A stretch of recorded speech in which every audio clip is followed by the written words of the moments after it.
Ripley à l'écran, adapté du talentueux Monsieur Ripley, Plein Soleil marque la première apparition au cinéma du personnage créé par Patricia Highsmith.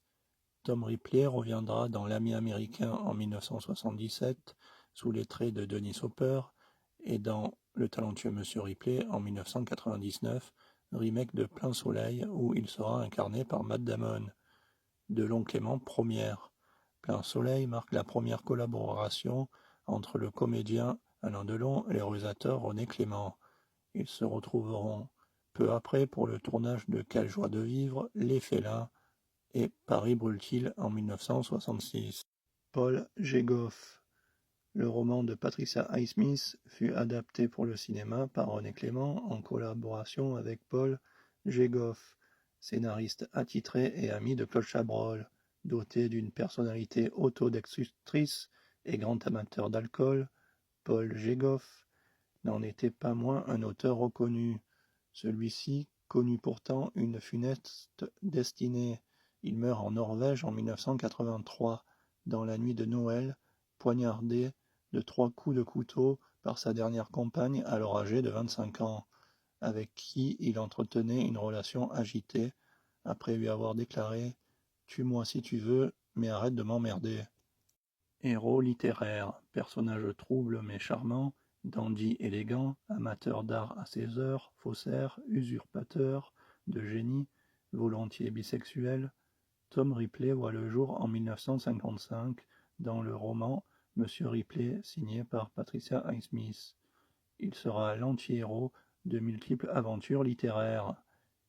René Clément, navigateur, on peut apprécier les talents de navigateur de René Clément, passionné de bateaux, lors des quelques séquences en pleine mer. Distribution des rôles. Le rôle principal de Tom Ripley était à l'origine destiné à l'acteur Jacques Charrier, tandis qu'Alain Delon s'était vu attribuer le rôle de Philippe Greenleaf, un jeune héritier indolent ami de Tom Ripley. Après lecture du scénario, Alain Delon se rend au domicile du réalisateur René Clément, où l'attendaient aussi les frères Hakim, producteurs du film, pour décliner le rôle proposé et affirmer qu'il correspondait mieux au personnage principal, argumentant qu'il partage les caractères de voyou de Tom Ripley. Alain Delon raconte la réaction des producteurs. Ce fut horrible. Les frères Hakim, Robert surtout, hurlaient. « Comment vous osez ?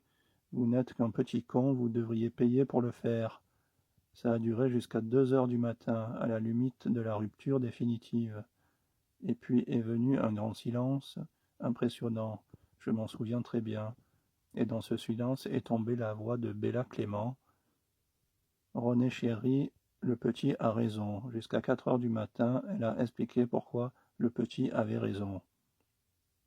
Les acteurs principaux du film, Alain Delon et Maurice Ronet, se lient d'amitié durant le tournage et rejoueront par la suite ensemble dans Les Centurions en 1966, La Piscine en 1969 et Mort d'un pourri en 1977.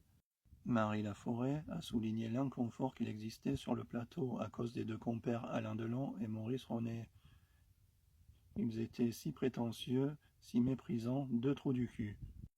Le bateau, le voilier utilisé pour le tournage du film, le Lass, construit au Danemark en 1940, commandé par le roi du Danemark, Christian X, fut d'abord baptisé Eva.